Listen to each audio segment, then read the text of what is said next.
Hello all, welcome to embedded guide. ఈరోజు video వచ్చేసి C ప్రోగ్రామింగ్లోని control statements గురించి discuss చేసుకుందాం. టాపిక్ స్టార్ట్ చేసే ముందు మీరు కనుక మన ఛానల్ని ఫస్ట్ టైం చూస్తున్నట్టయితే సబ్స్క్రైబ్ చేసుకోండి అండ్ పక్కనే ఉన్న బెల్ని ట్యాప్ చేసి ఆల్ అని క్లిక్ చేస్తే నేను ఎప్పుడు వీడియో పోస్ట్ చేసినా మీకు వెంటనే నోటిఫికేషన్ వస్తుంది.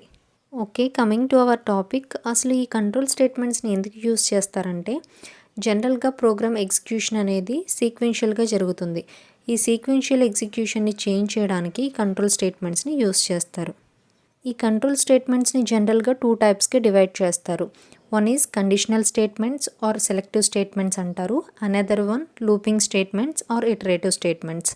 ఈ కండిషనల్ స్టేట్మెంట్స్లో ఏముంటాయంటే ఇఫ్ ఎల్స్ అండ్ స్విచ్ ఇవన్నీ కూడా కండిషనల్ స్టేట్మెంట్స్లోకి వస్తాయి. నెక్స్ట్ వచ్చేసి లూపింగ్ స్టేట్మెంట్లో ఫర్, వైల్, డూ వైల్ ఇవన్నీ కూడా లూపింగ్ స్టేట్మెంట్స్లోకి వస్తాయి.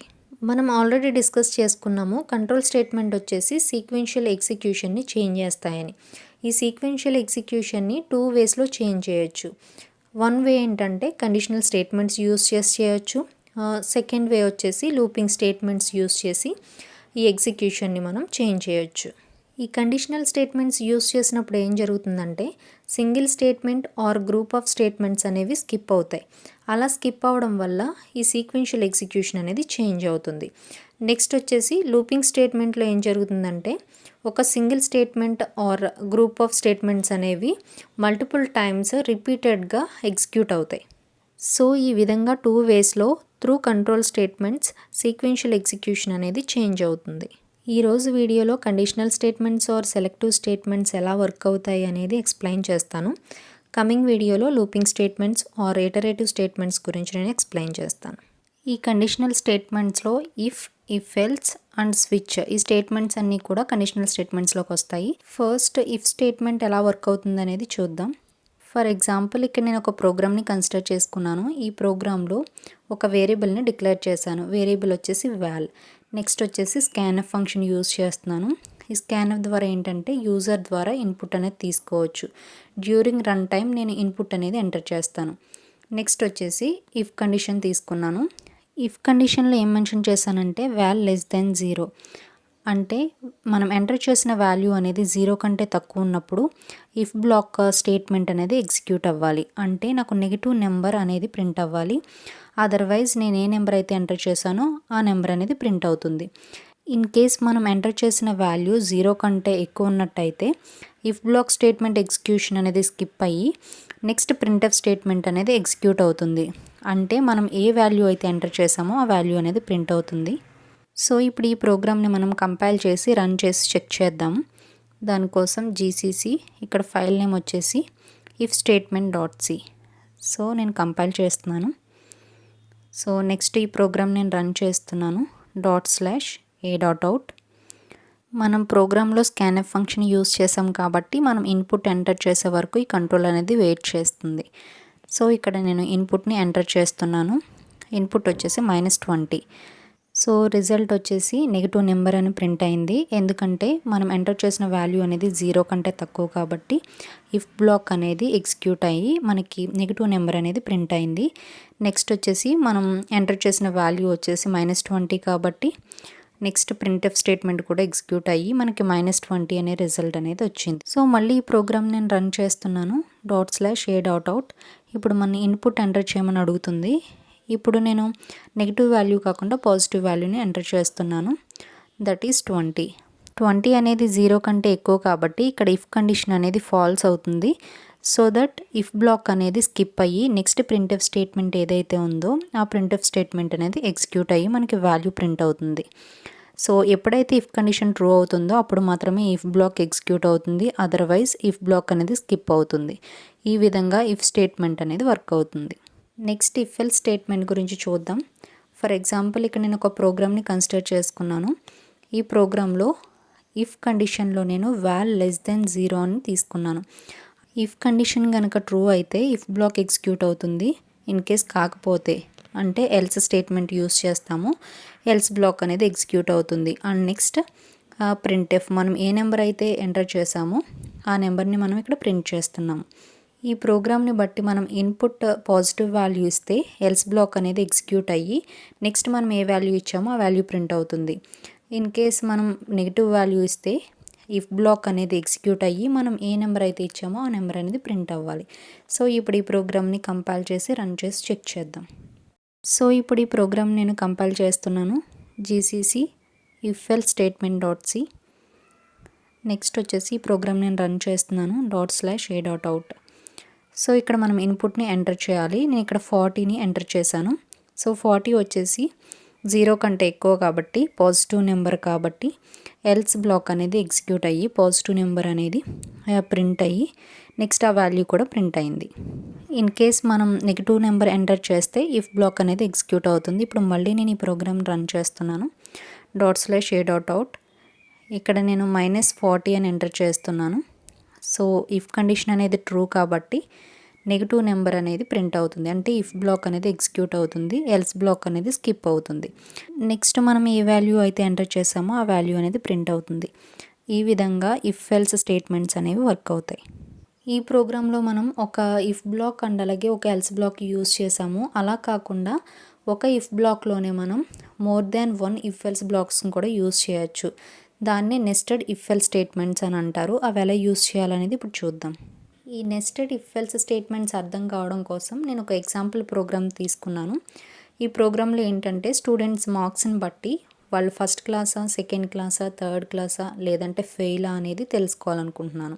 మార్క్స్ అబోవ్ 60 ఉంటే ఫస్ట్ క్లాస్, 50 to 59 అయితే సెకండ్ క్లాస్, 40 to 49 అయితే థర్డ్ క్లాస్ అండ్ బిలో 40 అయితే ఫెయిల్. సో ఈ మార్క్స్ని బట్టి nested if else statement use చేసి నేను ప్రోగ్రామ్ రాయాలనుకుంటున్నాను. దానికోసం నేను మార్క్స్ అనే వేరియబుల్ని కన్సిడర్ చేసుకున్నాను. నెక్స్ట్ నేను మార్క్స్ని రన్ టైంలో నేను ఎంటర్ చేస్తాను. నెక్స్ట్ ఇఫ్ స్టేట్మెంట్లో నేను marks greater than or equal to 60 అంటే 60 కానీ 60 కంటే ఎక్కువ కానీ మార్క్స్ ఉంటే వాళ్ళు ఫస్ట్ క్లాస్ అని నేను కన్సిడర్ చేసుకున్నాను. ఇన్ కేస్ ఆ కండిషన్ అనేది ట్రూ అయితే ఇఫ్ బ్లాక్ అనేది ఎగ్జిక్యూట్ అవుతుంది. ఇన్ కేస్ ఫాల్స్ అయితే నెక్స్ట్ ఎల్స్ స్టేట్మెంట్ తీసుకున్నాను. ఎల్స్ స్టేట్మెంట్లో మళ్ళీ ఇఫ్ కండిషన్ తీసుకున్నాను. ఈ కండిషన్లో 50 కంటే అబోవ్ మార్క్స్ ఉన్న వాళ్ళని సెకండ్ క్లాస్ అని తీసుకున్నాను. ఈ కండిషన్ కనుక ఫాల్స్ అయితే ఎల్స్ స్టేట్మెంట్ని రాశాను. ఈ ఎల్స్లో మళ్ళీ ఇఫ్ కండిషన్ యూస్ చేశాను. 40 కంటే అబోవ్ ఉన్న 40 ఉన్న థర్డ్ క్లాస్ అని మెన్షన్ చేశాను. ఇన్ కేస్ ఈ ఇఫ్ కండిషన్ కూడా ఫాల్స్ అయితే ఫెయిల్ అనేది నేను మెన్షన్ చేశాను ఎల్స్ స్టేట్మెంట్ యూస్ చేసి. సో ఈ విధంగా నేను ప్రోగ్రామ్ రాశాను నెస్టెడ్ ఇఫ్ ఎల్స్ యూస్ చేసి. ఇప్పుడు ఈ ప్రోగ్రామ్ని రన్ చేసి చెక్ చేద్దాం. సో ఈ ప్రోగ్రామ్ నేను కంపైల్ చేస్తున్నాను. సో నెక్స్ట్ ఈ ప్రోగ్రామ్ నేను రన్ చేస్తున్నాను. రన్ చేసిన తర్వాత ఇప్పుడు మనం ఇన్పుట్ని ఎంటర్ చేయాలి. సో నేను ఇన్పుట్ వచ్చేసి 65 అని ఎంటర్ చేశాను. సో అవుట్పుట్ వచ్చేసి ఫస్ట్ క్లాస్ అని వచ్చింది. నెక్స్ట్ నేను మళ్ళీ రన్ చేస్తున్నాను. ఇప్పుడు ఇన్పుట్ వచ్చేసి 60 అని ఇచ్చాను, ఫస్ట్ క్లాస్ అని వచ్చింది. మళ్ళీ రన్ చేస్తున్నాను. 45 ఎంటర్ చేశాను, థర్డ్ క్లాస్ వచ్చింది. సో ఈ విధంగా నెస్టెడ్ ఇఫ్ ఎల్స్ అనేది వర్క్ అవుతుంది. ఈ నెస్టెడ్ ఇఫ్ ఎల్స్ స్టేట్మెంట్స్ ద్వారా కొన్ని డిసడ్వాంటేజెస్ కూడా ఉన్నాయి. అవి ఏంటంటే మనం ఎప్పుడైతే ఇఫ్ బ్లాక్ని యూస్ చేస్తామో ఇఫ్ బ్లాక్ యూస్ చేసినప్పుడు దానికి ప్రాపర్ ఎల్స్ బ్లాక్ కూడా మనం మెయింటైన్ చేయాలి ప్రాపర్ లొకేషన్లో, లేదంటే మనకి కంపైలేషన్ ఎర్రర్ అనేది వస్తుంది. In case if block or else బ్లాక్లో సింగిల్ స్టేట్మెంట్ ఉన్నప్పుడు మనం కర్లీ బ్రేసెస్ యూస్ చేయకపోయినా పర్వాలేదు. ఇఫ్ బ్లాక్లో కనుక మల్టిపుల్ స్టేట్మెంట్స్ ఉన్న, ఎల్స్ బ్లాక్లో కానీ మల్టిపుల్ స్టేట్మెంట్స్ ఉన్నప్పుడు మనం కర్లీ బ్రేసెస్ అనేవి కంపల్సరీ యూస్ చేయాలి, లేదంటే కంపైలేషన్ ఎర్రర్స్ అనేవి వస్తాయి. సమ్ టైమ్స్ కంపైలేషన్ ఎర్రర్స్ కూడా రాకపోవచ్చు. అలాంటి టైంలో మనకి రిజల్ట్స్ అనేవి ఇంప్రాపర్గా వస్తాయి. నెక్స్ట్ ఇంకొక డిసడ్వాంటేజ్ ఏంటంటే కోడింగ్ గైడ్లైన్స్ ప్రకారం ఇఫ్ బ్లాక్లో ఉన్న స్టేట్మెంట్స్ని మనం రాసేటప్పుడు 1 ట్యాబ్ స్పేస్ తర్వాత మనం స్టేట్మెంట్స్ని రాయాల్సి ఉంటుంది. అలాగే ఎల్స్ బ్లాక్లో కూడా. ఈ కోడింగ్ గైడ్లైన్స్ని ఫాలో అయినప్పుడు మన ప్రోగ్రాంలో కనుక కండిషన్స్ అనేవి ఎక్కువ అయితే మన ప్రోగ్రామ్ అనేది టువర్డ్స్ రైట్ హ్యాండ్ సైడ్ అనేది షిఫ్ట్ అవుతుంది. ఇది ఒక disadvantage nested if else use చేయడం వల్ల. నెస్టెడ్ ఇఫ్ ఎల్స్ వల్ల కొన్ని డిసడ్వాంటేజెస్ ఉన్నాయి కాబట్టి మన ప్రోగ్రాంలో మోర్ కండిషన్స్ రాయాలని అనుకున్నప్పుడు ఈ నెస్టెడ్ ఇఫ్ ప్లేస్లో మనం స్విచ్ కేసెస్ని యూస్ చేయొచ్చు. ఈ స్విచ్ కేసెస్ ఏంటంటే one of the conditional statements. So switch case statements అనేవి ఎలా వర్క్ అవుతాయో ఒక ఎగ్జాంపుల్ ద్వారా చూద్దాం. సో ఇక్కడ నేను ఒక ఎగ్జాంపుల్ ప్రోగ్రామ్ కన్స్ట్రక్ట్ చేసుకుంటాను. ఈ ప్రోగ్రాంలో 1 to 7 అంటే సండే టు సాటర్డే డేస్ని నేను ప్రింట్ చేయాలని అనుకుంటున్నాను. సో ఈ ప్రోగ్రాంలో నేను డే అనే వేరియబుల్ని కన్సిడర్ చేసుకున్నాను. నెక్స్ట్ నేను ఇన్పుట్ని రన్ టైంలో ఇస్తాను 1 to 7. 1 అంటే సండే, 2 అంటే మండే, 3 అంటే ట్యూస్డే, అలా 7 వరకు నెంబర్స్ ఎంటర్ చేస్తే నాకు డేస్ అనేవి ప్రింట్ అవ్వాలి. సో ఇన్పుట్స్ వచ్చేసి 1 to 7. నెక్స్ట్ స్విచ్ స్టేట్మెంట్ని తీసుకున్నాను. ఆ స్టేట్మెంట్లో వేరియబుల్ని మెన్షన్ చేశాను. నెక్స్ట్ కర్లీ బ్రేసెస్లో కేస్ 1 నుంచి కేస్ 7 వరకు 7 కేసెస్ రాశాను. ఎందుకంటే ఇక్కడ నేను 1 to 7 ఇన్పుట్స్ తీసుకుంటున్నాను కాబట్టి ప్రతి వ్యాలిడ్ ఇన్పుట్కి మనం సెపరేట్ కేస్ అనేది రాయాల్సి ఉంటుంది. కేస్ 1లో వచ్చేసి సండే అని రాశాను. నెక్స్ట్ వచ్చేసి బ్రేక్ అని మెన్షన్ చేశాను. సో ఇక్కడ మనకి case 1, case 2, case 3, case 4 up to case 7 వరకు ఉన్నాయి. వీటిని మనం కేస్ లేబుల్స్ అని అంటాము. స్విచ్ స్టేట్మెంట్లో మనం ఏదైతే వేరియబుల్ యూస్ చేస్తున్నామో ఆ వేరియబుల్ యొక్క కంటెంట్ అనేది ఖచ్చితంగా కేస్ లేబుల్తో మ్యాచ్ అవ్వాలి. మనం స్విచ్ స్టేట్మెంట్లో ఏ వేరియబుల్ అయితే యూస్ చేస్తున్నామో ఆ వేరియబుల్ యొక్క కంటెంట్ అనేది కేస్ లేబుల్తో మ్యాచ్ అయినప్పుడు ఆ పర్టికులర్ కేస్ అనేది ఎగ్జిక్యూట్ అవుతుంది. కేస్ లేబుల్ అనేది ఆల్వేస్ కాన్స్టెంట్ అయి ఉండాలి. ఇక్కడ ఈ ప్రోగ్రాంలో నేను 7 కేసెస్ రాశాను. ఈ 7 కేసెస్లో నేను ప్రింట్ఎఫ్ స్టేట్మెంట్స్ని యూస్ చేశాను. ఈచ్ కేసులో మనం సింగిల్ స్టేట్మెంట్ని యూస్ చేయొచ్చు, అలాగే మల్టిపుల్ స్టేట్మెంట్స్ని కూడా యూస్ చేయొచ్చు. కంపల్సరీగా మనం ఎండ్ స్టేట్మెంట్గా మనం బ్రేక్ స్టేట్మెంట్స్ని రాయాల్సి ఉంటుంది. అన్ని కేసెస్కి బ్రేక్ స్టేట్మెంట్ రాయాల్సి ఉంటుంది. బట్ లాస్ట్ కేస్ ఏదైతే ఉందో ఆ కేస్కి బ్రేక్ స్టేట్మెంట్ రాయకపోయినా పర్వాలేదు. ఈ బ్రేక్ స్టేట్మెంట్ యూస్ చేయకపోతే ఏమవుతుందంటే ట్రూ కేసులో ఉన్న స్టేట్మెంట్స్ ఎగ్జిక్యూట్ అయిన తర్వాత ఫాల్స్ కేసులో ఉన్న స్టేట్మెంట్స్ కూడా ఎగ్జిక్యూట్ అవుతాయి. 1 నుంచి 7 వరకు ఇన్పుట్స్కి మనం 7 కేసెస్ అనేవి మెన్షన్ చేసాము. ఇన్ కేస్ ఇన్వాలిడ్ ఇన్పుట్ కనుక ఇస్తే దానికి కూడా ఒక సెపరేట్ కేస్ అనేది రాస్తాము. అదే డిఫాల్ట్ కేస్. ఇక్కడ డిఫాల్ట్ కేస్ని కూడా మనం రాసాం. సపోజ్ మనం ఇక్కడ ఇన్పుట్ 1 ఎంటర్ చేస్తే కేస్ 1 లేబుల్తో మ్యాచ్ అయ్యి మనకి సండే అనేది ప్రింట్ అవుతుంది. నెక్స్ట్ బ్రేక్ స్టేట్మెంట్ ఎగ్జిక్యూట్ అవుతుంది. ఎప్పుడైతే బ్రేక్ స్టేట్మెంట్ అనేది ఎగ్జిక్యూట్ అవుతుందో బ్రేక్ స్టేట్మెంట్ ఎగ్జిక్యూట్ అయిన వెంటనే స్విచ్ బ్లాక్ నుండి కంట్రోల్ బయటకు వచ్చేస్తుంది. సో ఇప్పుడు ఈ ప్రోగ్రామ్ని మనం కంపైల్ చేసి రన్ చేద్దాం. ఈ ప్రోగ్రామ్ నేను కంపైల్ చేస్తున్నాను. నెక్స్ట్ ఈ ప్రోగ్రామ్ని రన్ చేస్తున్నాను .a.out. సో ఇప్పుడు మనం ఇన్పుట్ని ఎంటర్ చేయాలి. నేను 1 అని ఎంటర్ చేస్తున్నాను. రిజల్ట్ వచ్చేసి సండే వచ్చింది. మళ్ళీ ఈ ప్రోగ్రామ్ నేను రన్ చేస్తున్నాను. నెక్స్ట్ ఇన్పుట్ వచ్చేసి 2 ఇచ్చాను.